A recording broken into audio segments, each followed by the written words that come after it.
ഗുരുവായൂരപ്പൻ പ്രിയപ്പെട്ട കൃഷ്ണനാട്ടം ഉണ്ടായ കഥ അറിയാമോ? ഭഗവാനെ എപ്പോഴും നേരിട്ട് കാണുവാൻ കഴിഞ്ഞിരുന്ന യതിവര്യനായിരുന്നു വില്വമംഗലം സ്വാമിയാർ. ഒരിക്കൽ കോഴിക്കോട്ട് സാമൂതിരി മാനവേദൻ തമ്പുരാൻ ഒരിക്കൽ ഗുരുവായൂർ ക്ഷേത്ര ദർശനത്തിന് വന്നിരുന്നു.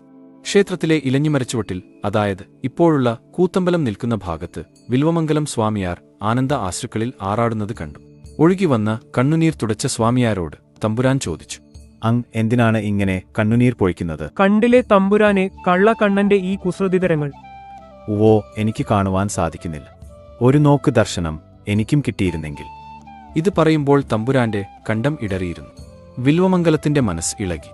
ഞാൻ ഭഗവാനോട് ഒന്ന് ചോദിക്കട്ടെ, തമ്പുരാൻ പോയിട്ട് നാളെ രാവിലെ വന്നാലും? വില്വമംഗലത്തിന്റെ മറുപടി കേട്ട് പ്രതീക്ഷയോടെ മാനവേദൻ തമ്പുരാൻ ക്ഷേത്ര ദർശനം കഴിഞ്ഞ് മടങ്ങി. പിറ്റേന്ന് രാവിലെ തമ്പുരാൻ ക്ഷേത്രത്തിൽ വില്വമംഗലത്തെ കണ്ടു. അപ്പോൾ വില്വമംഗലം പറഞ്ഞു, തമ്പുരാന് ഭാഗ്യമുണ്ട്, ഭഗവാൻ സമ്മതിച്ചിരിക്കുന്നു.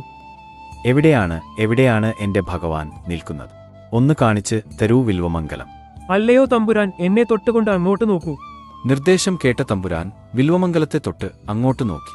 അപ്പോൾ അതാ മണ്ണ് വാരിക്കളിക്കുന്ന കണ്ണൻ അതാ മുൻപിൽ ഇരിക്കുന്നു. അതിയായ സന്തോഷത്തോടെ തമ്പുരാൻ കണ്ണനെ നോക്കി നിന്നു.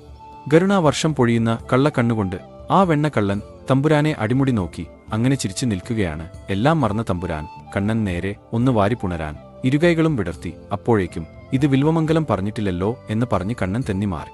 കണ്ണൻ തന്റെ കരവലയത്തിലൂടെ ഊർന്ന് ഇറങ്ങിയ പോലെ തമ്പുരാൻ തോന്നി. കണ്ണ് ഒന്ന് ചിമ്മിയപ്പോഴേക്കും കണ്ണൻ മറഞ്ഞു കളഞ്ഞിരുന്നു.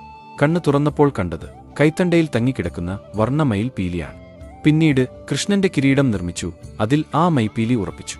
അത് ശിരസിൽ അണിഞ്ഞ് നൃത്തം ആടുവാൻ തക്കവണ്ണം ഭഗവാന്റെ കഥകൾ കോർത്തിണക്കി കൃഷ്ണഗീതി രചിച്ചു. കൃഷ്ണഗീതി എന്ന കാവ്യത്തിൽ നിന്ന് ഉടലെടുത്ത കലാരൂപമാണ് പിന്നീട് ഗുരുവായൂരപ്പൻ ഏറ്റവും പ്രിയപ്പെട്ട കൃഷ്ണനാട്ടം ആയി മാറിയത്.